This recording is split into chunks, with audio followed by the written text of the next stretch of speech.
आणि माझी एक मालिका खूप त्यावेळेला लोकप्रिय झाली होती, या सुखानो या नावाची. मयुरेश अधिकारीचं पात्र होतं ते. मला कलाकारांना सांगायला आवडेल की आम्हाला सिरियलच्या कलाकारांना त्यावेळेला कन्व्हेन्स मिळायचा.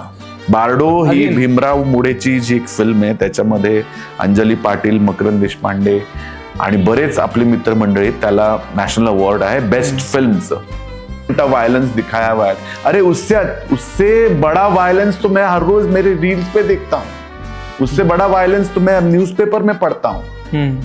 मी माझ्या सोशल मीडियावर एका जाहिरातीसाठी औरंगजेबाची भूमिका केली होती.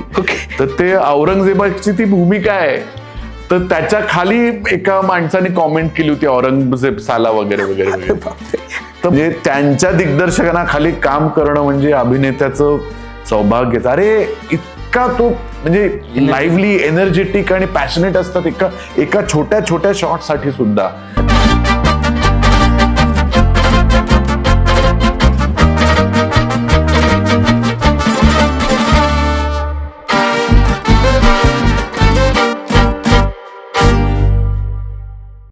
नमस्कार मित्रांनो, माझं नाव ऋतुराज पंडित आणि तुम्हा सगळ्यांचं पुन्हा एकदा आपल्या पॉडकास्ट शोवरती मनपूर्वक स्वागत. त्याचं नाव आहे relief with Rituraj in collaboration with UDX studios and Rewire studios. मित्रांनो, आज आपल्याबरोबर एक असे अभिनेते, दिग्दर्शक, लेखक आलेले आहेत ज्यांनी रंगभूमीवर तर आपलं नाव कमावलंच, पण सिनेसृष्टी आणि टेलिव्हिजनवरतीही नाव कमावलं. मित्रांनो, आज आपल्याबरोबर आहेत अभिनेते, लेखक, दिग्दर्शक गिरीश परदेशी सर. सर, तुमचं मनापासून स्वागत आमच्या शोवर. खूप खूप आभार. आम्ही आत्ता जवळपास 10 एपिसोड पूर्ण केले. ग्रेट. आणि योगेश सोमन सरांबरोबरची आमची पॉडकास्ट आहे ती खूप पॉप्युलर झाली, तुम्ही म्हणाल तसं. तर सर, युजली आत्ता मी रिसेंटली पण तुमची एक पॉडकास्ट बघितली, त्यात तुम्ही आणि तुमच्याबद्दल बराच तुमचं करिअर, तुमचे अनुभव याबद्दल लोकांना माहिती आहे, म्हणजे करिअरच्या बाबतीमध्ये. पण प्रत्येक कलाकाराचा इथपर्यंतचा प्रवास, मग अशा बऱ्याच गोष्टी असतात ज्या सामान्य लोकांना माहिती नसतात. तो संघर्ष असतो. तर सर, माझा पहिला प्रश्न असा आहे की पहिल्यांदा तुम्हाला कसं कधी वाटलं की आपण आपल्यामध्ये हे आहे बाबा, किंवा आपण हे करू शकतो? या प्रश्नाचं उत्तर देण्याआधी मला तुम्हा सर्वांचं खूप खूप अभिनंदन करावंसं वाटतंय ऋतुराज, की तुम्ही हा पॉडकास्ट सुरू केलाय आणि या माध्यमातून तुम्ही समाजातल्या वेगवेगळ्या लोकांना बोलवून त्यांना इथे व्यक्त होण्याची संधी देताय.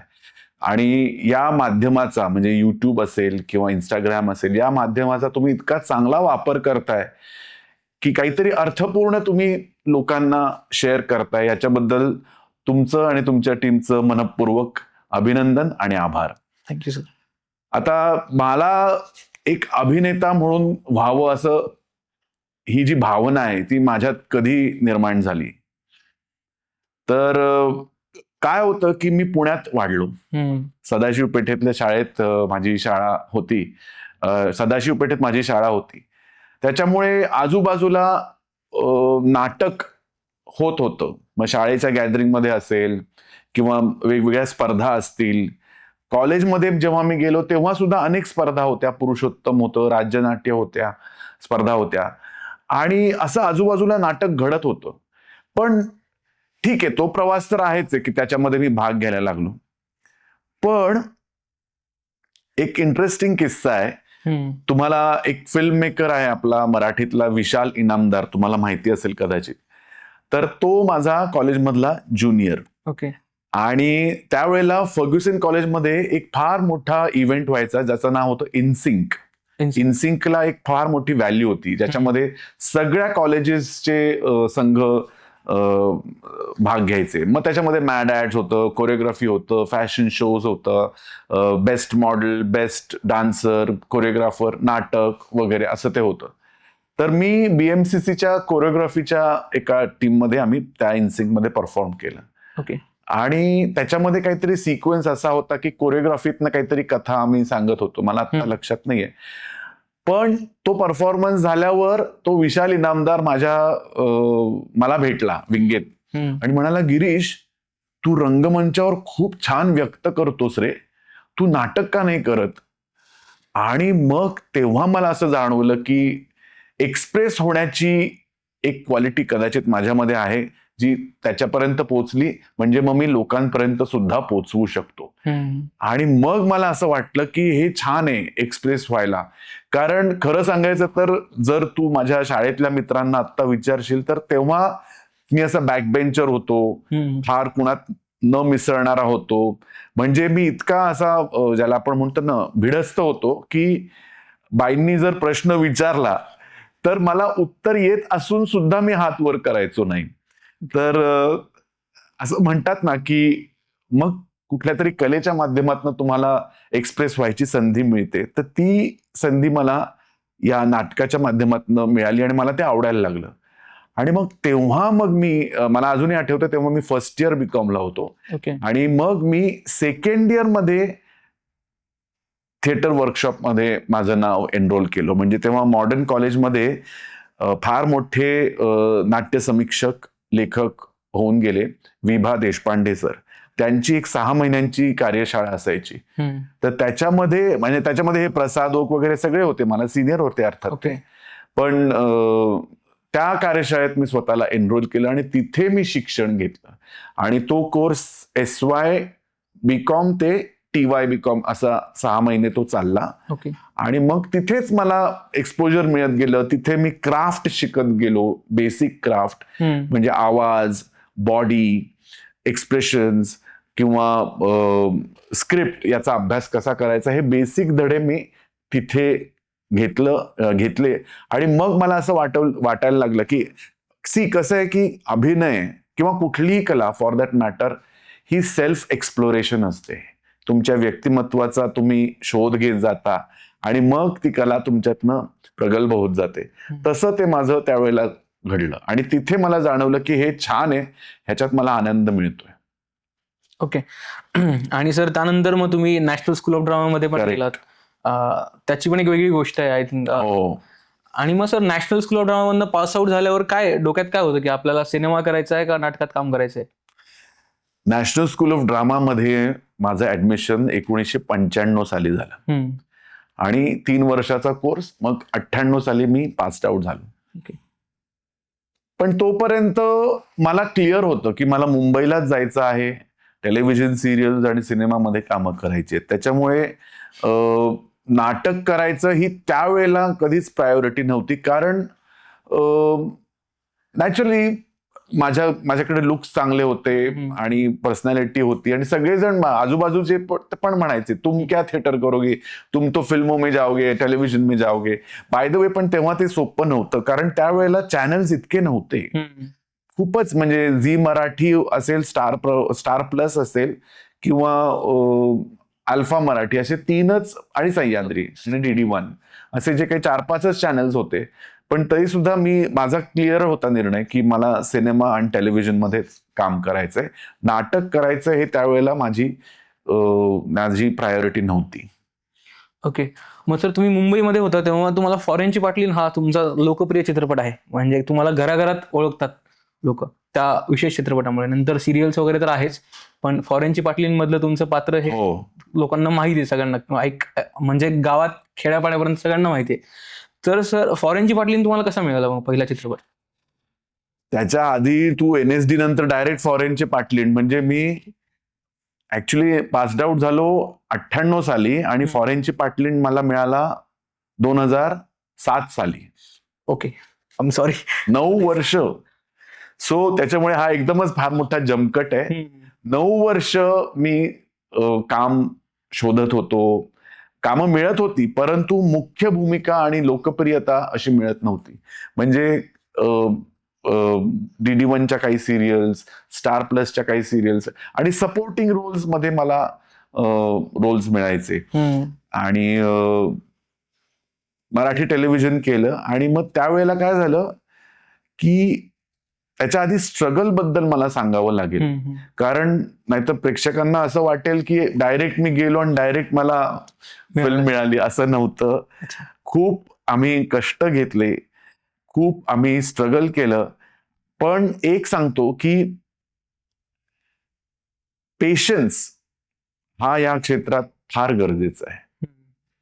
कारण काम पटकन तुम्हाला मिळेलही परंतु काम मिळून त्याचं चीज होऊन ते ऍक्च्युअली यश मिळणं ह्याला थोडा वेळ लागतो. पण मी त्या फेजकडे ना स्ट्रगल किंवा कष्ट किंवा ह्या दृष्टिकोनातून नाही बघत. मला असं वाटतं की त्याच्यामध्ये मी किंवा परिस्थिती मला ट्रेन करत गेली की लोकांशी कसं बोलायचं, स्वतःला कसं ग्रूम करायचं, काय वर्क होतंय, काय वर्क नाही होतंय, माझ्यामध्ये काय प्लस पॉइंट्स आहेत, मार्केटमध्ये काय डिमांड आहे, प्लस मायनस काय आहे, हे सगळं शिकण्याचा तो काळ असतो असं मला वाटतं.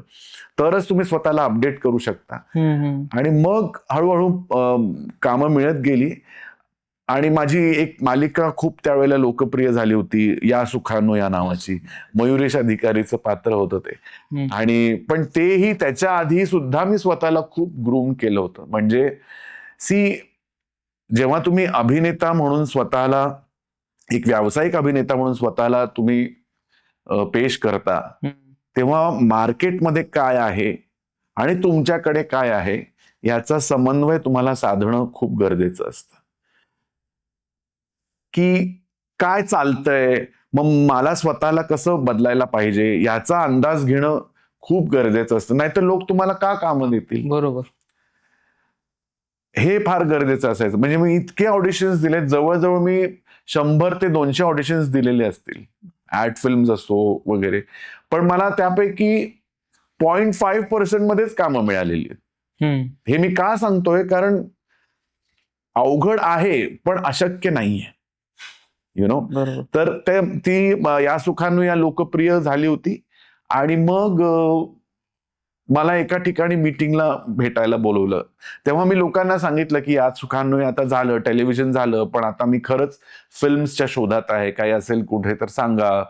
तर अशा माध्यमातनं कोणीतरी मला भेटायला बोलवलं आणि माझं ऑडिशन वगैरे काही झालं नाही, कारण ऑलरेडी माझी पॉप्युलॅरिटी खूप होती त्यावेळेला.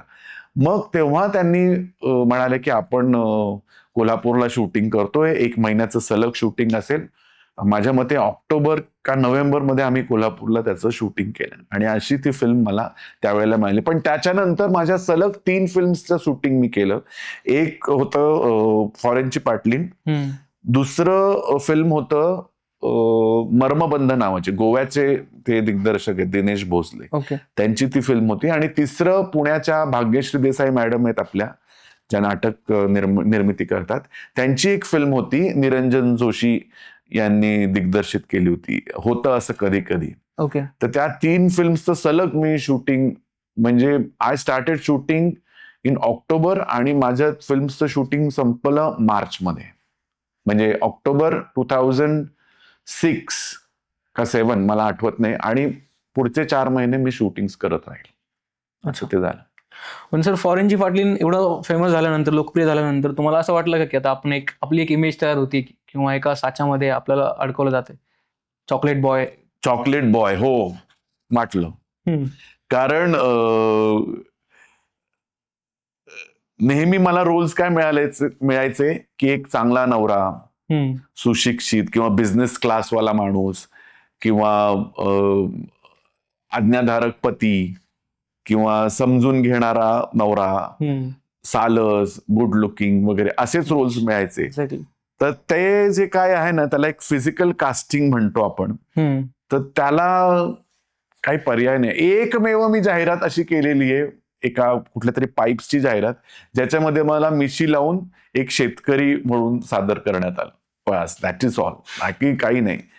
पण त्याला काही करू शकत नाही, हा एक फिजिकल कास्टिंगचा पायंडाच आहे, वो मार्केटमध्ये चल. त्याच्यामुळे मला हे वाटायचं, असं अजूनही वाटतं, किंबहुना जे माझे मित्र आहेत, जे असे नॉट गुड लुकिंग आहेत कन्व्हेन्शनली, त्यांना मी चिडवतो. मी म्हणतो, तुमचं काय, तुम्ही काय, म्हणजे गमतीने, नाही तर परत मला ट्रोल करतील लोक, की तुम्ही काय खेड्यातले कपडे घालता, खेडवळ भाषा बोलता, डोळ्यातनं पाणी आणता, झालं तुम्हाला अवॉर्ड मिळतात, आणि आम्ही इथे मरतो आणि आम्हाला अवॉर्ड नाही मिळत. अशी गंमत आम्ही त्यावेळेला करायचो आणि अजूनही करतो. बरोबर. पण सर, काय नॅशनल स्कूल ऑफ ड्रामा मधनं पास आउट झाल्यावर एक असं म्हणतात की नाटकातली लोक आणि अभ्यास केलेली मेथड ऍक्टिंग तर इझिली खूप ते त्यांना आवडत नाही, म्हणजे रिच लोक कॅरेक्टर्स किंवा टेलिव्हिजन सिरियल्स करणं, नेहमी पॅरलल सिनेमा किंवा असं काहीतरी चॅलेंजिंग आहे ते बरोबर बघत असतात. काय होतं की नॅशनल स्कूल ऑफ ड्रामा काय किंवा कुठल्याही एका चांगल्या इन्स्टिट्यूट मधनं FTI असेल बरोबर. किंवा बाकीचे काही इन्स्टिट्यूट्स आहेत, SRFTI आहे, त्यांच्यातनं बाहेर पडलं की एक विजन तुमची डेव्हलप होते, एक दृष्टिकोन तुमचा निर्माण होतो बरोबर. की चांगलं काम काय आहे, वाईट काम काय आहे, सखोल असलेलं काम काय आहे आणि उथळ काम काय आहे. पण ते असताना सुद्धा त्या इन्स्टिट्यूटमध्ये आम्हाला हे सुद्धा शिकवलं जातं की कमर्शियल काम काय आहे आणि पॅरलल किंवा मिनिंगफुल काम काय आहे. तर आणि त्यावेळेला हे बाउंड्रीज खूप जास्त होत्या. म्हणजे मेनस्ट्रीम सिनेमा आणि सो कॉल्ड पॅरलल सिनेमा किंवा फेस्टिवल सिनेमा अशा 2 कंपार्टमेंट्स त्यावेळेला खूप होते. त्याच्यामुळे असं होतं की तुम तो क्या ऍड फिल्म्स करोगे, तुम तो क्या कमर्शियल सिनेमा करोगे, ये करोगे, असं मला चिडवण्यात यायचं.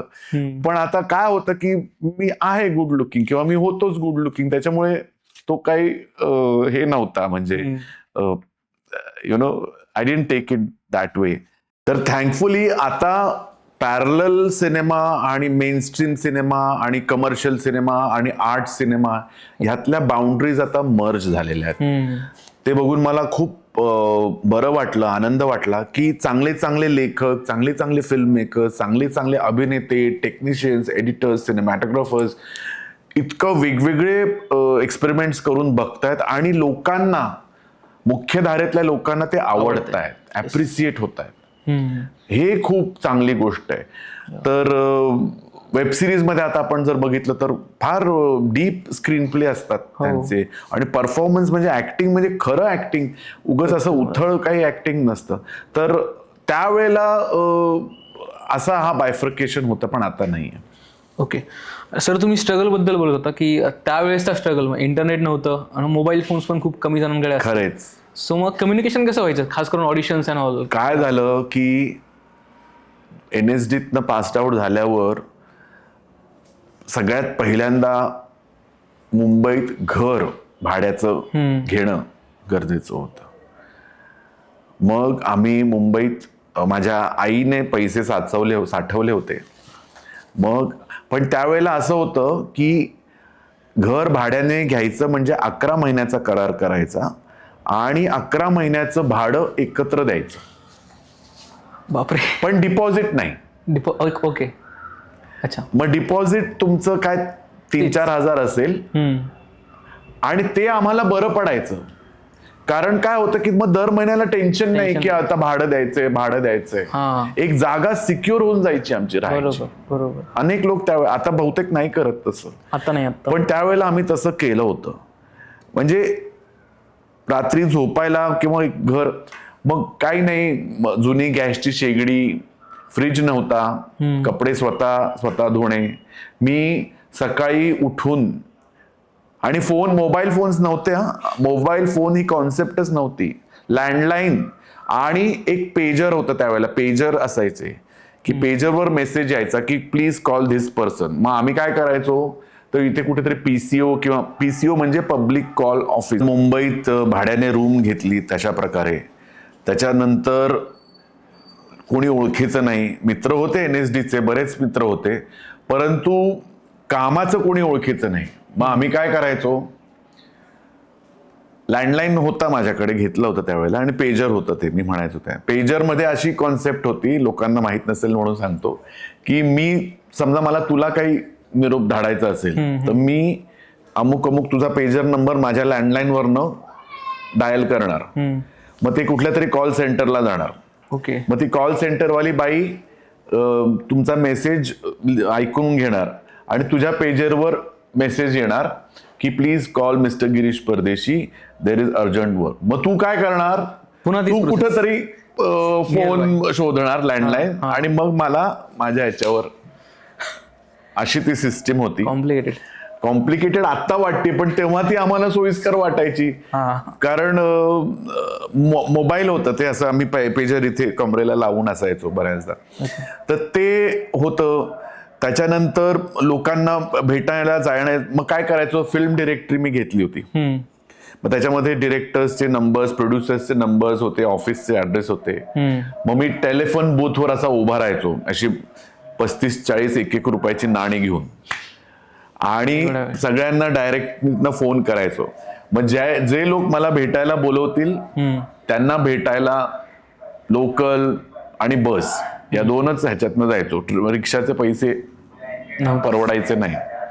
असं ते करत कित्येक ठिकाणी रिजेक्शन, हा बता देंगे. आणि तेव्हा डिजिटल काही नव्हतं, मोबाईल फोनच नव्हते. असे फोटोज आम्ही पोस्टकार्ड साईज आम्ही प्रिंट करून घ्यायचो, असा गठ्ठाच्या गठ्ठा घेऊन आम्ही फिरायचो. आणि अशा प्रकारे मग ते फोटो छोड़ देना, कुछ होगा तो बता देंगे. फोटो के पीछे वो अपना नाम और एड्रेस लिख लेना, पेजर नंबर लिख लेना, हम बता देंगे. असं ते बरेच दिवस आम्हाला करायला लागायचं. मग कामं मिळतील न मिळतील असं करत करत मग पहिली माझी मालिका कुठली तर त्यावेळेला एक सह्याद्रीवर दुपारी एक मालिका खूप लोकप्रिय झाली होती, तिसरा डोळा नावाची. तिसरा डोळा डिटेक्टिव्ह मालिका होती ती. त्याच्यामध्ये एक एपिसोड मला करायला मिळाला आणि त्याचे मला 750 रुपये पर डे मिळाले होते तेव्हाचे. हो. आणि मी खुश ते सुद्धा. आणि हे काय असं 90 डेज वगैरे काही नव्हतं, आम्हाला पुढच्या महिन्यात मिळायचे पैसे. मग त्याचं मी काय 3-4 दिवस शूटिंग केलं असेल ते जे काय मिळाले. मग नंतर मला अधिकारी ब्रदर्सचं त्यावेळेला दामिनी आणि बंदिनी या 2 मालिका खूप लोकप्रिय. मग बंदिनी मालिकेसाठी दरवेळेला मला ते बोलवायचे. मला कलाकारांना सांगायला आवडेल की आम्हाला सिरियलच्या कलाकारांना त्यावेळेला कन्व्हेन्स मिळायचा. म्हणजे मला 150 रुपये कन्व्हेन्स असायचा शूटिंगला. आणि मराठीमध्ये 150 रुपये आणि हिंदीमध्ये 250 रुपये. आम्ही त्या कन्व्हेन्स मध्येच खुश व्हायचो. मी एक सिरियल करत होतो बुलबुल बाग, त्याचं महिन्यात मी काहीतरी 20-25 दिवस शूटिंग केलं. तर 20-25 गुणिले 250 रुपये. आणि काय असायचं की त्या 250 रुपयात मग मी बसने जायचो, येताना कॅश असायची. मग येताना मात्र राजासारखा रिक्षाने यायचो, 250 रुपयात माझ्या खिशात वगैरे. मग येताना भाजी घेऊन यायचो, घरी जाऊन भाजी करायचो, पोळी सकाळीच करून जायचो. पोळी म्हणजे गोल नाही, ती भारताच्या नकाशासारखीच पोळी असायची. तर ती पोळी रात्री खायचो. अशी ती गंमत. कित्येक वेळेला खूप असं निगेटिव्ह वाटायचं, पण that is part of the game. You cannot escape it. त्यापासून एस्केप नाही, प्रत्येकाला यातनं जावंच लागतं. पण तुम्ही ज्याला म्हणतो ना जिद्दीने त्याच्यात डटे रहना चाहिए, तर तुम्हाला ते मिळतं. आणि हळूहळू, आणि मी म्हणतो कुठल्या बिझनेसमध्ये पटकन यश मिळतं.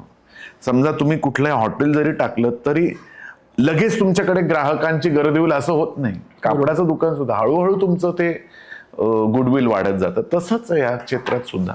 त्याच्यामुळे पेशन्स इज द ओनली की. सर, आता दुसरं म्हणजे की इंडस्ट्री, खास करून मराठी इंडस्ट्री तेव्हाची आणि आत्ताची प्रचंड बदल झालेत. खरंच. तर सगळ्याच इंडस्ट्रीमध्ये, प्रत्येक क्षेत्रामध्ये असतं, पण खास करून सिने इंडस्ट्रीमध्ये आणि मराठी चित्रपट इंडस्ट्रीमध्ये ग्रुपिझम आहे का, नेपोटिझम असतं का? किंवा आपल्याला सोडून, टॅलेंटेड माणसाला सोडून एखाद्या वशिलाने आलेला किंवा एखाद्या ऍक्टरचा मुलगा किंवा दिग्दर्शकाचा मुलगा आपल्याला सोडून त्याला चान्स दिला, असं कधी झालंय का तुमच्यावर? डावललंय म्हणजे मराठीमध्ये म्हणतोयस का? किंवा तुम्हाला असा अनुभव आलाय का कधी? नाही आला खरं तर, पण हे आहे. अच्छा. पण त्यातल्या त्यात नेपोटिझम मराठीत मला नाही वाटत फारसं आहे. I don't think so. कारण मराठीतले फिल्म मेकर आणि निर्माता प्रायोरिटी ते देत असतील की मला हा अभिनेताच हवाय, पण मग त्या अभिनेता तो हवाय कारण त्याच्या मागे त्याचं रेप्युटेशन आहे, त्याचं बॉक्स ऑफिसवरचं गुडविल आहे किंवा त्याची लोकप्रियता आहे, आणि अर्थात पात्राला सुटेबिलिटी पण आहे ना. तर प्रायोरिटीज होतात, ग्रुपिझम होतं, पण ते तितकं पण नाहीये की म्हणजे असं तर नाही होणार ना. 10 पैकी 10 वेळेला तुला डावललं जाणार नाही ना. 10 पैकी 5 वेळा कदाचित तुला डावललं जाईल, पण 5 वेळेला तुला नक्कीच काम मिळतं. किंवा 5 वेळेला तुला तुझ्या योग्यतेचं काम देणारा पण निर्माता असतो, तुझ्या योग्यतेचं काम देणारा पण दिग्दर्शक असतो. तर हे जितकं हे स्तोम मीडियावर आहे ना, की तेवढं मला नाही वाटत आहे. कारण सगळे फिल्म मेकर्स आणि हे सेन्सिबल आहेत. आणि मला असं डावललं गेलं असा असेलही अनुभव, मी नाही म्हणत नाही की माझ्या जागी दुसऱ्या अभिनेत्याला घेतलं गेलं, पण मी ते काही फार मनाला कधी लावून घेतलं नाही.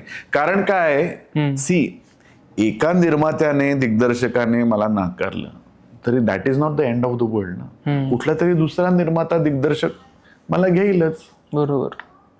असं काही नाही की संपलं, करिअर संपलं. आणि तसं प्रत्येकाच्या बाबतीत घडतंच. आय एम शुअर आज सुद्धा जे even Amitabh Bachchan had faced it, की त्यांना सुद्धा रिजेक्शन फेस करावं लागलं. तर पण कधी ना कधीतरी कोण ना कोणतरी भेटतच राहत. पण आपण पॉझिटिव्ह राहणं खूप गरजेचं आहे. आणि आत्मविश्वास. कित्येकदा त्यामुळे निराश होऊन लोक वाईट मार्गाला लागतात, निगेटिव्ह मानसिकतेकडे जातात की नाही यार असं काम मिळणार नाही. असं नाहीये, कामं मिळतात. जसं मी म्हटल्याप्रमाणे जर एक दरवाजा बंद झाला तर तुमच्यासाठी कुठला ना कुठला तरी दरवाजा उघडतोच. सर, तुम्ही जसं मगाशी म्हणालात की ऍक्टरला, अभिनेत्याला आज काय चाललंय बिझनेसमध्ये, हो, हे सगळं असणं, अपडेट असणं खूप गरजेचं आहे, राईट?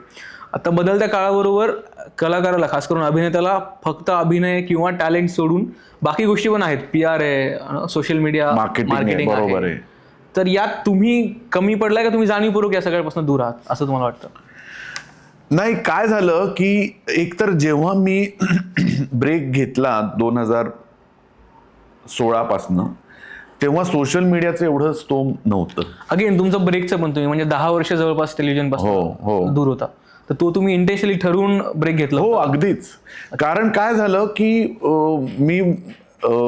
मी प्रशिक्षणामध्ये मला कामं येत राहिली की वेगवेगळ्या इन्स्टिट्यूट्समध्ये मला व्हिजिटिंग फॅकल्टी म्हणून बोलवायला लागले आणि मला ते आवडायला लागलं. आणि मला असं वाटलं की being an actor is one part of my personality. आणि हे जे प्रशिक्षण देणं आहे, लोकांना आपलं नॉलेज देणं आहे, ह्याच्यात मला जास्त आनंद मिळतोय. आणि सगळ्यात महत्वाचं म्हणजे फायनान्शियल सिक्युरिटी पण मिळते. म्हणजे मी असं म्हणत नाही की त्या अभिनयात फायनान्शियल सिक्युरिटी मला नव्हती, पण वर्क आवर्स खूप कमी होते की जेवढं 2 तास मी वर्कशॉप घेऊन मला पैसे मिळायचे, तेवढं मी इकडे 12 तास, 14 तास, आणि कुठेतरी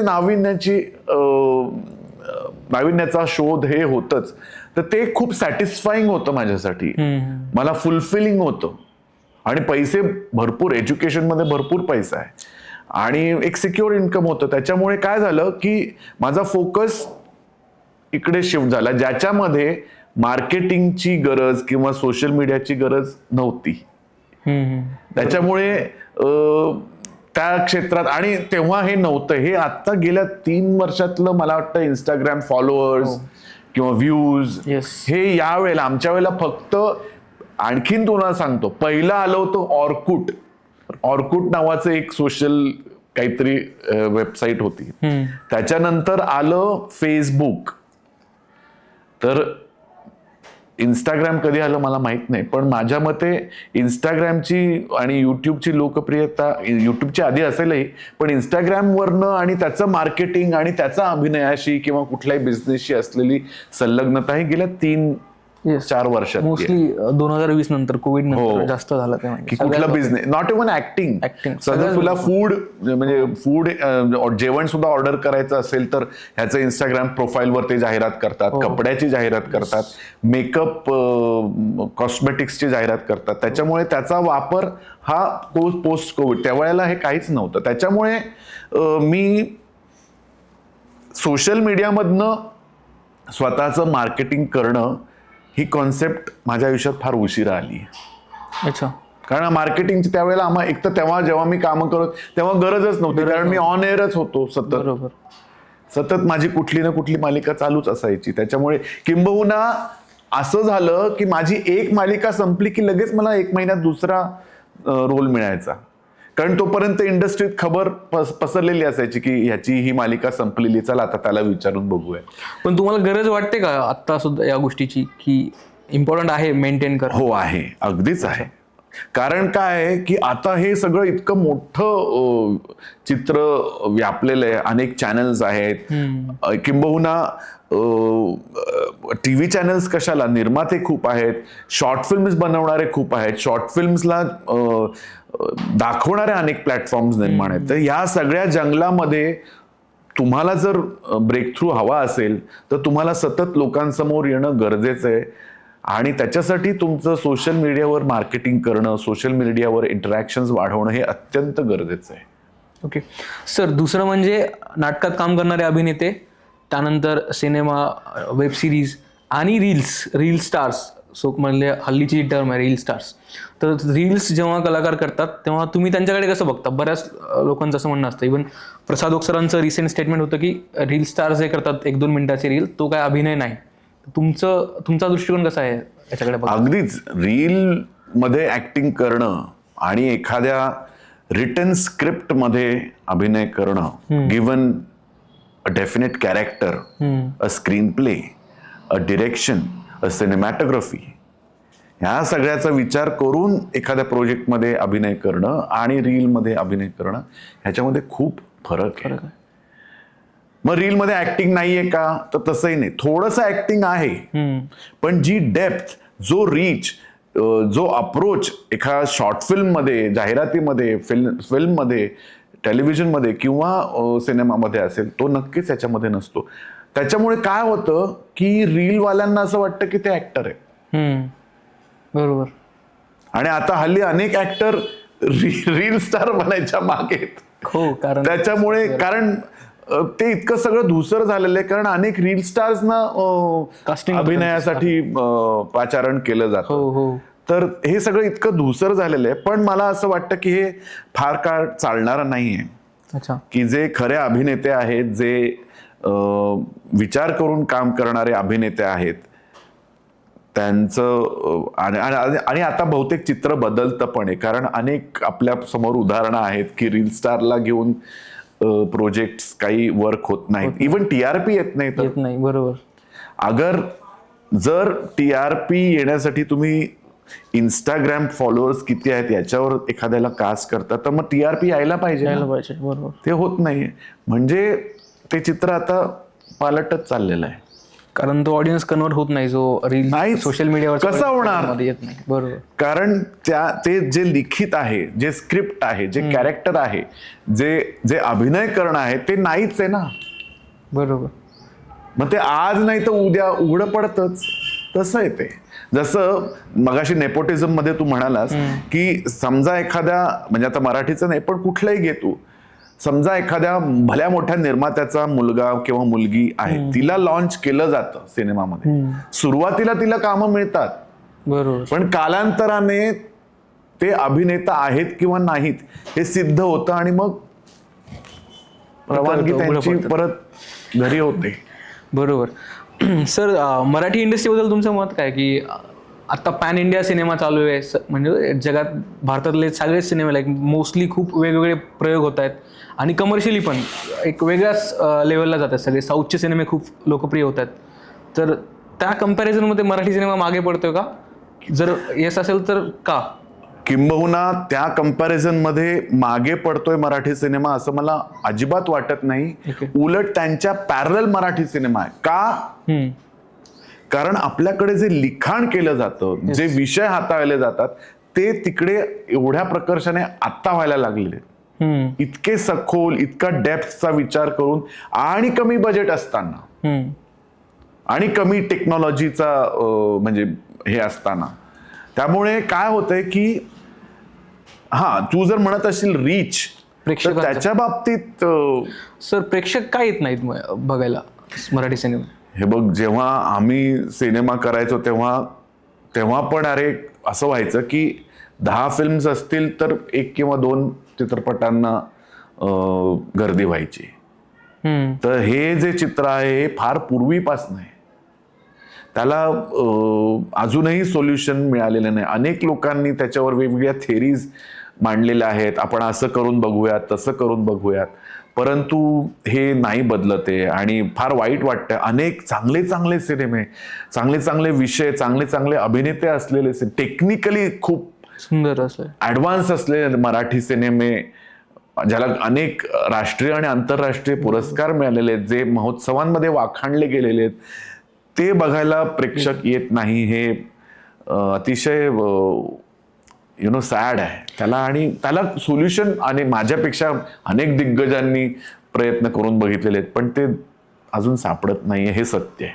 हिंदीचं होते का सर? कारण हिंदी भाषा आपल्याकडे बऱ्याच लोकांना हिंदी भाषा माहित असते बरोबर. आणि आपले प्रेक्षक हिंदी सिनेमे बघतात तेवढ्याच ताकदीने. छावासारखा सिनेमा महाराष्ट्रात सगळ्यात जास्त कलेक्शन केलं त्या चित्रपटाने. तर मग आपला मराठी कॉन्टेंट मध्येच कमी पडतोय असं म्हणतात, तर तुम्ही म्हणाल की नाही, कॉन्टेंट वाईज तर अजिबातच नाही. कमर्शियली आपण त्याचं मार्केटिंग तसं करत नाही होत का?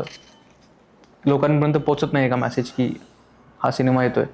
आता याच्या बाबतीत प्रेक्षकांनीच पुढाकार घेतला पाहिजे, माझं असं स्पष्ट मत आहे. कारण निर्माते, दिग्दर्शक, डिस्ट्रीब्युटर्स, मार्केटिंग हेड्स, PR हे इतक्या प्रकर्षाने आणि इतक्या लॉयली ऑनेस्टली प्रचार करतात. म्हणजे सोशल मीडिया म्हणू नको, पोस्टर्स म्हणू नको, ट्रेलर्स म्हणू नको, लॉन्चिंग म्हणू नको, सगळं व्यवस्थित होतंय. पण प्रेक्षकांनीच आता इनिशिएट घ्यायला पाहिजे. सेल्फ अनालिसिस आमच्या बाजूने आम्ही खूप करतोय, म्हणजे इंडस्ट्री. नाव प्रेक्षकांनी, कारण कंटेंट म्हणशील, मार्केटिंग म्हणशील, स्किल म्हणशील, टेक्नॉलॉजी म्हणशील, सगळं आपल्या सिनेमात आहे. मग तुम्ही येत नाही म्हणजे हा तुम्हीच येत नाही. ओके सर, मेजर म्हणजे कमर्शियल सिनेमा, खास करून रिच ऑडियन्सचा आपण म्हणतो. कमर्शियल सिनेमा हा स्टार ड्रिव्हन असतो, कुठला तरी स्टार त्याच्या नावावरती सिनेमे चालतात. तर मराठीमध्ये स्टार नाहीये असं कोणी ज्याच्या नावावर सिनेमा चालतील. तर त्याचं रिझन काय आहे की आपल्याकडे स्टार का नाहीये कोणी? कारण सातत्य नाहीये. स्टार, जसं आपण शाहरुख खानचं एक्झाम्पल घेतलं किंवा माधुरी दीक्षितचं घेतलं, की त्यांच्या हिट्सचं सातत्य होतं म्हणून आता शाहरुख खानचे 3 सिनेमे हिट झाल्यावर लगेच 4था सिनेमा बघायला प्रेक्षक जायचा. आपल्याकडे तसं सातत्य सॅडली झालेलं नाही. आणि त्याला कोणी जबाबदार आहे असं नाहीये, किंवा कोणी ते मुद्दाम किंवा कोणी कुणाच्या चुकीमुळे झालंय असंही नाहीये. हे नाहीये. फॉर एक्झाम्पल, एका अभिनेत्याचा सिनेमा एक हिट झाला तर त्याचा पुढचा सिनेमा हिट होईलच असं नाही. हे फार वाईट आहे. आता आमचंच बघ ना, माझंच बघ, फॉरेनची पाटलीण खूप हिट झाला, परंतु त्याच्यानंतर आलेला मर्मबंध असेल, होता असं कधी कधी असेल, ते परत मग ते डिक्लाइन झालाच ना त्याला. आणि कोण जबाबदार? कोणी कुठलाही फिल्म मेकर असो, दिग्दर्शक असो, निर्माता असो, टेक्निशियन असो, अभिनेता असो, हा कधी वाईट प्रोजेक्ट करायचं म्हणून करतच नाही. बरोबर. I will do my best and I will give my best. आणि मी काय वेगळं देऊ शकतो, मी काय चांगलं देऊ शकतो, हाच प्रत्येकाचा प्रयत्न असतो. बरोबर. त्याच्यामुळे त्याला यश सातत्याने मिळालं तर फेस व्हॅल्यू ही निर्माण होते. आणि जे पूर्वी व्हायचं मराठी सिनेमा, म्हणजे आपले दिग्गज दादा कोंडके सर, अशोक त्यांचा एक सिनेमा, अशोक सराफ सर, त्यांचा एक सिनेमा रांग लागलेली असायची. कारण आणखीन एक मला ह्याचं का वाटतं माहितीये, जे मी मागे पण एकदा बोललो होतो, की त्या स्टार विषयी असलेली एक्सक्लुझिव्हिटी आहे ना, ती या सोशल मीडियामुळे नष्ट झाली, कमी झाली. बरोबर. कारण सांगतो, पूर्वी golden jubilee, silver jubilee, diamond jubilee ही कॉन्सेप्ट होती. माध्यम एकच होतं त्यांना बघायला, एकच होतं. बरोबर. म्हणजे आता मला जर माधुरी दीक्षित आणि मी स्वतः साजन पिक्चर 14 वेळा बघितलेला. कारण माधुरी दीक्षित स्क्रीनवर आली, अरे वा वा वा, तिचा तो क्लोजअप बिजअप, ते काय देखा है पहली बार गाणं, मॉर्निंग शोला जाऊन. तर ती एक्सक्लुझिव्हिटी आता नाही. आता तू मोबाईल काढ, you see that face everywhere. त्याच्यामुळे एक झलक बघण्यासाठी जी एक आतुरता असायची ती सायकोलॉजिकली नष्ट झाल्यामुळे हे जे तू म्हणतोस ना फेस व्हॅल्यू, ती नाही, ती सायकोलॉजिकली डिमिनिश झाली. बरोबर. आणि आता आपण सिनेमाबद्दल पण बोलत होतो, मराठी खास करून. तुमचा बार्डो नावाचा सिनेमा, नॅशनल अवॉर्ड पण मिळाला. बार्डो ही भीमराव मुडेची जी एक फिल्म आहे, त्याच्यामध्ये अंजली पाटील, मकरंद देशपांडे आणि बरेच आपले मित्रमंडळी, त्याला नॅशनल अवॉर्ड आहे बेस्ट फिल्मचं. मग तो चित्रपट प्रेक्षकांसमोर आला नाही. म्हणजे सॅडली काय होतं की जे काय माझा अनुभव आहे की निर्मात्यांना निर्मितीपर्यंतचं कॉस्टिंग आणि बजेटिंग तयार असतं, पण पब्लिसिटी आणि मार्केटिंगचं बजेटिंग तेवढंच किंवा त्याच्यापेक्षा जास्त हवंय हा विचार म्हणजे आता आहे, पण तो अगदी 3-4 वर्षापूर्वीपर्यंत नव्हता. त्यामुळे मार्केटिंगचं जेव्हा क्षेत्र सुरू व्हायचं तेव्हा जेब खाली. पण तो आय थिंक अजूनही अवेलेबल नाहीये कुठे.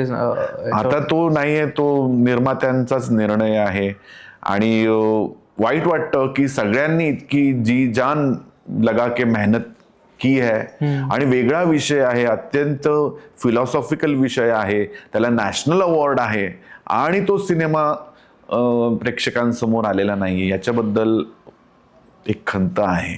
एखादी फिल्म लोकांसमोर आणणे हे पूर्णपणे निर्मात्याची जबाबदारी आहे, इतकं वाखाणलं गेल्यावर सुद्धा.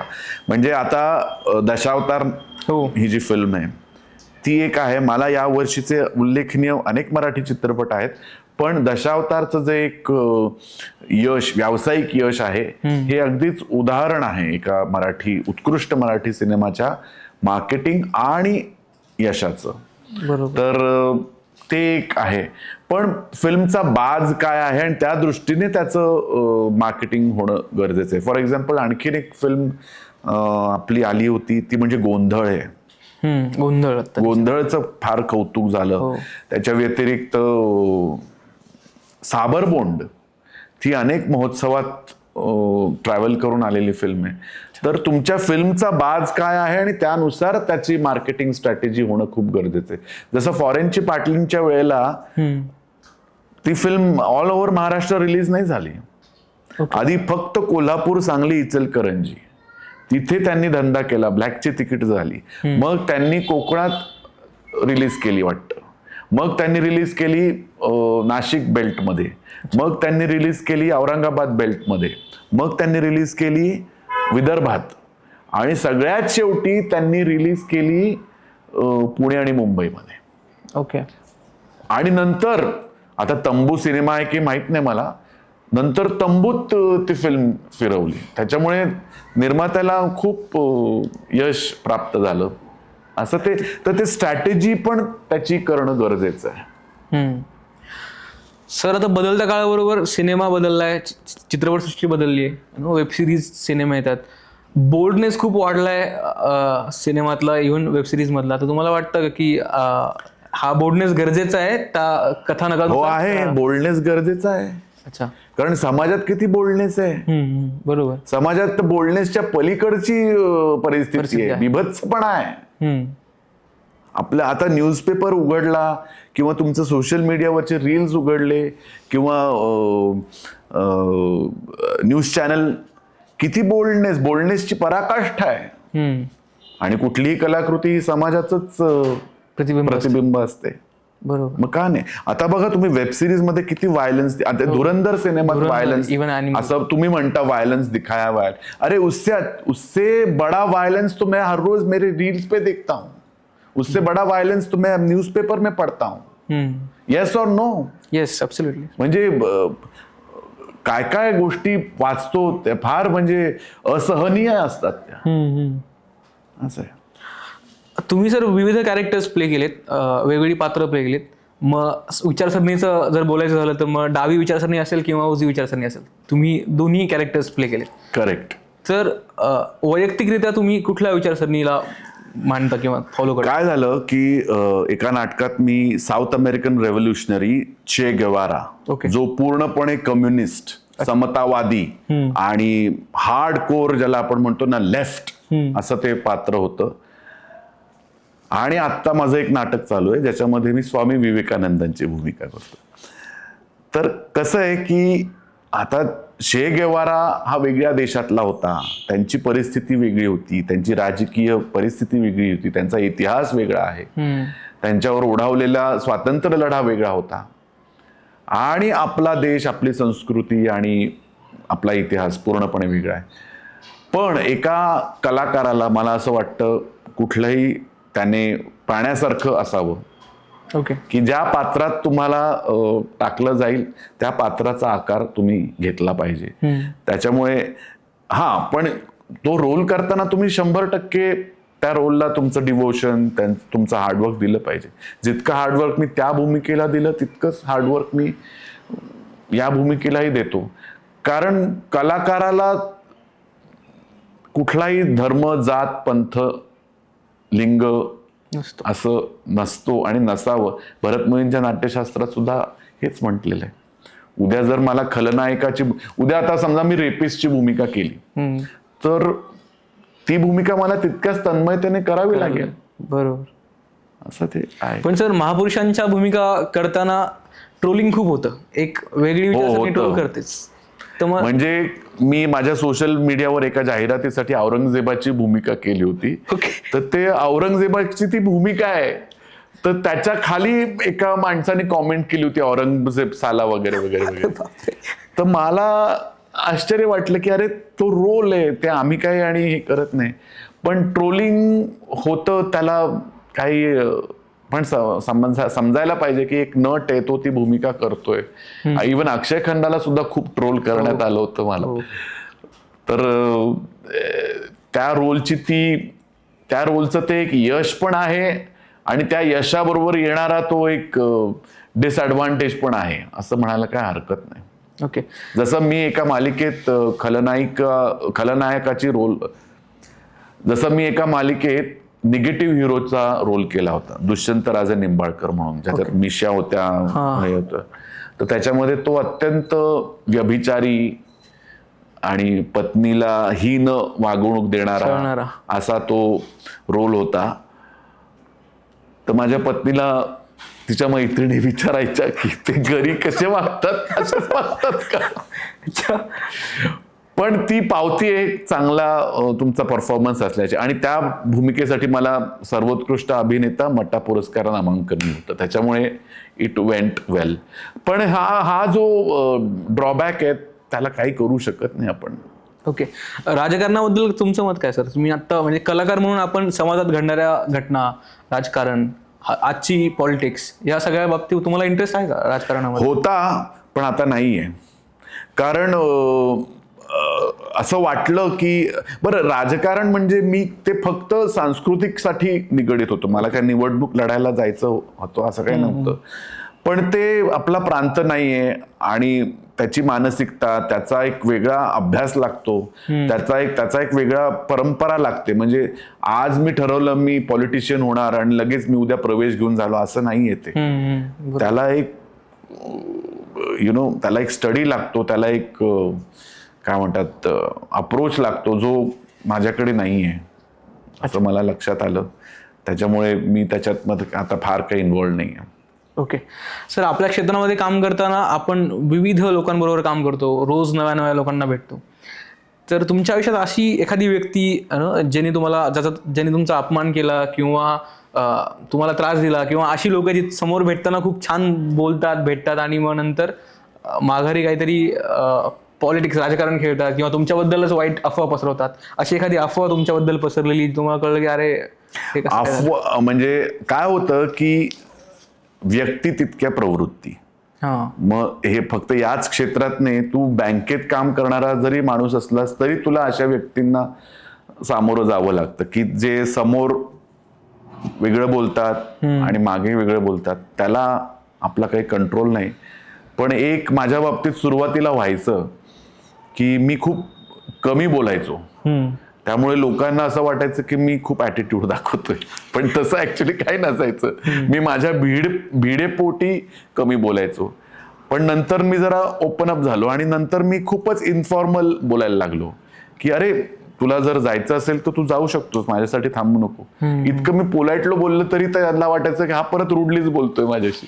तर ते दोन्ही टोक आहेत की एखादा माणूस जर खूप कमी बोलणारा असेल त्याच्या बाबतीतही अशी समजूत होऊ शकते, आणि एखादा माणूस जो पटकन ओपन होऊन खूप मनमोकळेपणाने बोलणारा असेल त्याच्या बाबतीतही असं होऊ शकतं. ते माझ्या बाबतीत झालं होतं, अजूनही होतं. कित्येकदा असं मी समोर जाऊन लोकांशी खूप इन्फॉर्मली काहीतरी बोलायला लागलो तर लोक असे जरा म्हणजे त्यांना शॉक बसतो की अरे एवढं काय एकदम बोलतायत हे. पण ते आता जेवढा तुमचा लोकसमूह वाढतो तेवढे तुम्ही जास्त कॉन्फिडंट आणि इन्फॉर्मल होत जाता, आणि जे लोकांना खूप बोल्ड आणि लाऊड वाटू शकतं, पण त्याला काही पर्याय नाही. ओके, आता एवढ्या मोठ्या दिग्गज कलाकारांबरोबर, दिग्दर्शकांबरोबर काम केल्यानंतर असा एखादा कुठला व्यक्ती आहे, जर तुम्हाला एक व्यक्ती निवडायचा असेल की तुम्हाला वाटतं की या माणसामुळे माझं आयुष्य बदललं किंवा माझा आयुष्याकडे बघण्याचा दृष्टिकोन बदलला आणि मला खूप काही ज्या गोष्टी शिकायला मिळाल्या की मी कधी इमॅजिन नव्हतं केलं, किंवा तुम्ही नेहमी त्या व्यक्तीला समोर ठेवता की अरे हा याच्याकडनं हा म्हणजे आदर्श आहे माझा या क्षेत्रातला, किंवा लाईक ज्याच्याकडे बघून. खरं तर असे खूप आहेत की आयुष्यातल्या प्रत्येक टप्प्यावर, प्रत्येक फेजमध्ये त्यांच्याकडनं मी शिकलो, आणि त्या सगळ्याचं सार आपण घेऊन सतत चालत असतो. पण अजूनही असं काही आठवलं किंवा काही प्रसंग पडला तर मला असं वाटतं की विक्रम गोखले सरांबरोबर मी भरपूर काम केलं. तर त्यांची जी काही एक व्यावहारिकता, त्यांचा जो काही रोलसाठी असलेला अप्रोच आणि त्यांची क्लॅरिटी मला खूप भावली, आणि ती क्लॅरिटी मी आणण्याचा प्रयत्न करतो. जमलं तर ठीक आहे, नाही तर नाही. ओके सर, आपण विविध विषयांवरती चर्चा केली. दिग्दर्शकांबद्दल तुमचं काय मत आहे की प्रत्येक दिग्दर्शकाची एक पद्धत असते वेगळी. हो, तुम्हाला भावलेला दिग्दर्शक कोण आहे, तुम्ही आतापर्यंत काम केलेलं सगळ्यांबरोबर? खूप आहेत. म्हणजे आता एक दिग्दर्शिका मला खूप आवडली, जिने मला खरं ग्रूम केलं. त्यांचं नाव आहे कविता चौधरी. म्हणजे फार पूर्वी, कदाचित सिनियर मंडळींना आठवत असेल, उडान नावाची एक सिरियल दूरदर्शनवर होती, ती अत्यंत लोकप्रिय झाली होती. तर त्या बाईने मला खूप शिकवलं, आणि आत्ताच त्या गेल्या. तर त्या म्हणजे जर तू चांगलं डिरेक्टर म्हणशील तर त्यांचं नाव मी घेईल. त्याच्यानंतर भीमराव मोड्या आहे, महेश तागडे आणि जितेंद्र गुप्ता आहेत. त्याच्यानंतर कॅमेरामन देबू देवधर बरोबर भरपूर काम केलं मी, त्यांच्याबरोबर एक चांगलं ट्युनिंग झालं होतं. आणि of course damn it the grand Mahesh Kothare sir, अरे क्या बात आहे. म्हणजे त्यांच्या दिग्दर्शकांखाली काम करणं म्हणजे अभिनेत्याचं सौभाग्यच. अरे इतका तो म्हणजे लाईव्हली, एनर्जेटिक आणि पॅशनेट असतात एका छोट्या छोट्या शॉटसाठी सुद्धा. तर तुम्ही त्यांच्या सानिध्यात असलं की तुमच्या बेमालूमपणे तुम्ही 100% तुमचं देऊन टाकता, आणि तुम्हाला कळत पण नाही की कधी तुमचा शॉट झाला. इतकं त्या माणसाबरोबर काम करण्यात. आणि अनेक भरपूर आहेतच. नाटकामध्ये आता आम्ही केलेलं प्रतिमा कुलकर्णी यांच्याबरोबर मजा आली. माझे NSDचे काही मित्र आहेत, त्यांच्याबरोबर काम करताना मजा आली. लिखाण म्हणजे संहिता, दिग्दर्शन, दिग्दर्शनाची विजन, आणि आपण अभिनेता, ह्या तिघांचा समन्वय झाला की मस्त काम करायला मजा येते. कमाल. आता आपण सिनेमाबद्दल पण बोलत होतो की तुम्ही चित्रपट पाहता विविध या क्षेत्रामध्ये असल्यामुळे ऑब्व्हियसली. तर रिसेंटली तुम्ही पाहिलेला एखादा चित्रपट जो खूप तुम्हाला वाटलं ओव्हर रेटेड आहे, खूप चाललाय, लोकांना आवडलाय, पण तुम्हाला नाही आवडला तेवढा? बापरे, बहुत ही मुश्किल सवाल आहे. नाही, काय माहितीये, ओव्हर रेटेड किंवा कमी रेटेड हा फार नंतरचा भाग होतो. जेव्हा मी फिल्म बघतो ना, तेव्हा काय होतं की पहिल्या 10 मिनिटात कळतं आपल्याला की ही फिल्म चांगली आहे का वाईट आहे. जसं नाटकांचं पण तसं होतं. मग मी काय करतो की चल, ही फिल्म वाईट आहे आपल्याला कळलं ना, की मग त्यातले चांगले पॉइंट्स काय आहेत हे तरी आपण बघण्याचा प्रयत्न करतो. असे मी म्हणजे प्रत्येक सिनेमा बघतो. पण जर तू म्हणशील की ओव्हर रेटेड आणि हाईप, त्याच्याकडे मी कधीच लक्ष देत नाही. किंबहुना जे सिनेमे ओव्हर रेटेड आहेत हे जोपर्यंत तू फिल्म बघत नाही तोपर्यंत तुला कळणार नाही. मी त्या ओव्हर रेटिंग्सला कधीच जुमानून पिक्चर बघायला गेलो असं मी कधीच करत नाही. किंबहुना असे अनेक सिनेमे आहेत जे ओव्हर रेटेड नव्हते किंवा लोकप्रिय नव्हते, त्या सिनेमांना सुद्धा मी जाऊन बसलेलो आहे. त्याच्यामुळे ओव्हर रेटेड हा माझ्या दृष्टीने काहीच क्रायटेरिया नाही आहे. ओके. तुम्ही जसं म्हणालात की विविध वर्कशॉप्स नवीन कलाकारांना अभिनय किंवा बाकी प्रशिक्षण घेता, बरोबर. तर एका नवीन अभिनेत्याला, स्ट्रगलिंग ऍक्टरला तुम्ही काय सांगाल की काय करायला पाहिजे सक्सेसफुल करिअरसाठी? सक्सेसफुल करिअरसाठी एक तर पेशन्स पाहिजे. जो अभिनय काय कुठल्याही क्षेत्रात हवाच आहे. आत्मविश्वास पाहिजे. आणि आत्मविश्वास येण्यासाठी आपण स्वतःला अपडेट करत राहणं गरजेचं आहे. म्हणजे गुड लुकिंग असणं किंवा नसणं हा कधीच मुद्दा नसतो.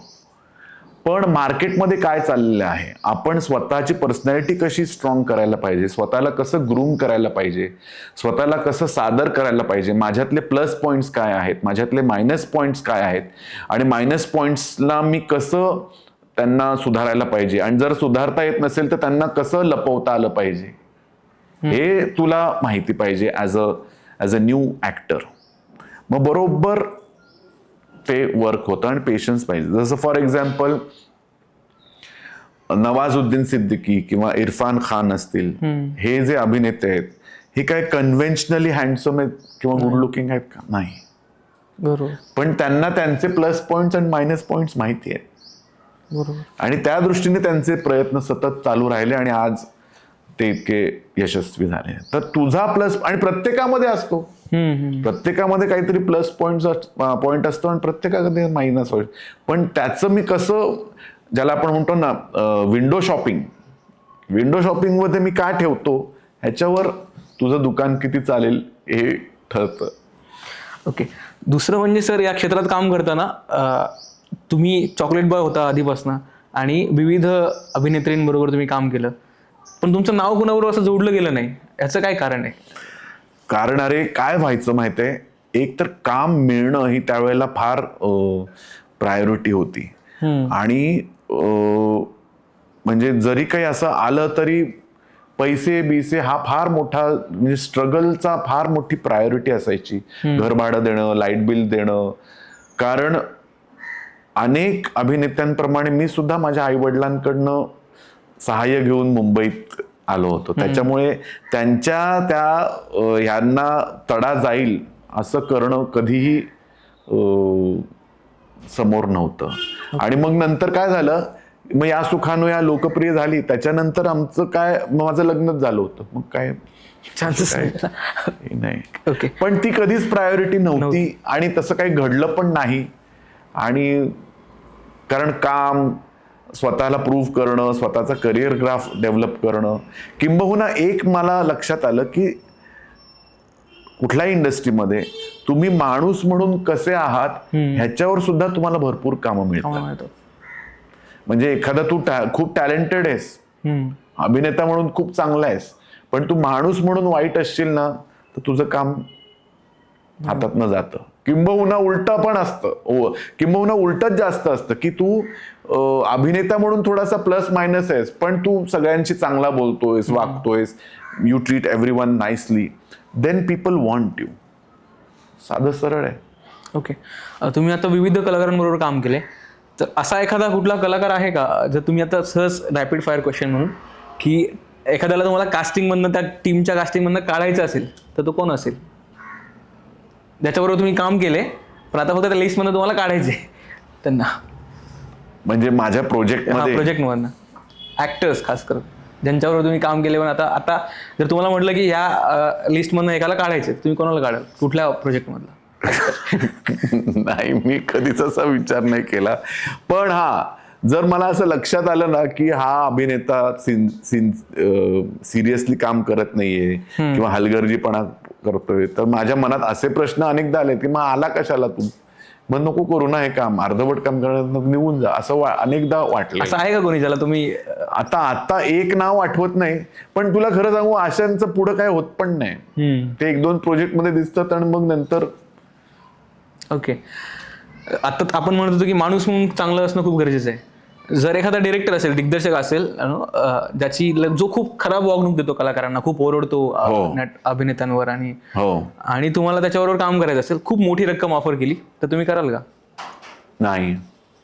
कारण देख, काम तो मुझे वैसे भी आज नहीं तो कल, और ये डायरेक्टर नहीं तो दूसरा सही, तो मिळणारच आहे. आणि पैसे काय मी आज नाही तो उद्या कमवेनच.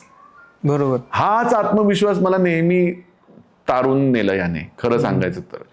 मला काही रिजेक्शन फेस करावे लागले नाहीत अशातला भाग नाही, अनेक ठिकाणी रिजेक्शन. पण मला असं वाटायचं की ठीक आहे, अगर ये दरवाजा बंद हो रहा है तो कोई ना दूसरा तो खुलेगा ना कभी ना कभी. त्याच्यामुळे पैसे हा कधीच हे नव्हता. तू जर माझ्याशी वाईट वागणार असेल तर गेला सोडत मी, तू जास्त पैसे देऊन सुद्धा, आणि झालेलं पण आहे. ओके. असे अनेक, म्हणजे अनेक नाही, 1-2 ठिकाणी असं झालंय की दिग्दर्शकाची वागणूक चांगली नाही म्हणून मी त्या वाट्याला कधी गेलोच नाही. ओके. असा कोणी एखादा कलाकार आहे का की जो खूप टॅलेंट, तुमच्या मते खूप टॅलेंटेड आहे, खूप गुणवान आहे, पण आयुष्य असल्यामुळे म्हणा किंवा त्याच्या वाईट सवयीमुळे मागे राहिलंय या क्षेत्रामध्ये? तुमच्या खूप आहेत, एखादं नाव खूप तुम्हाला आहेत. असं वाटेल? म्हणजे मी राईट फ्रॉम NSD असे अनेक कलाकार बघितलेले आहेत की जे अभिनेता म्हणून उत्कृष्ट, दैदिप्यमान, पण आळस, त्याच्यानंतर लेथार्जी, त्याच्यानंतर निगेटिव्ह मानसिकता, ड्रग्ज आणि दारू, ओके, ह्याच्यामुळे, कारण शेड्यूलच तुझं बिघडतं ना सगळं. अनेक अभिनेता असे बघितलेले आहेत की जे रात्री पार्टी करत बसले आणि दुसऱ्या दिवशी सेटवर आलाच नाही. कसं होणार? त्याचं टॅलेंटेड आहे असं. तर ते असे अनेक आहेत, एक नाही आहेत. ओके. मगाशी जसं आपण बोललो, असा फेक माणूस कोण आहे तुमच्या आयुष्यातला की तुम्हाला वाटतं खरंच हा खूपच फेक आहे? आहे, अगदीच आहे, पण मी त्याचं नाव नाही घेऊ शकणार. म्हणजे अगदीच रिसेंटलीच मी एका प्रोजेक्टमध्ये काम केलं होतं, त्याच्यामध्ये होता खूप फेक.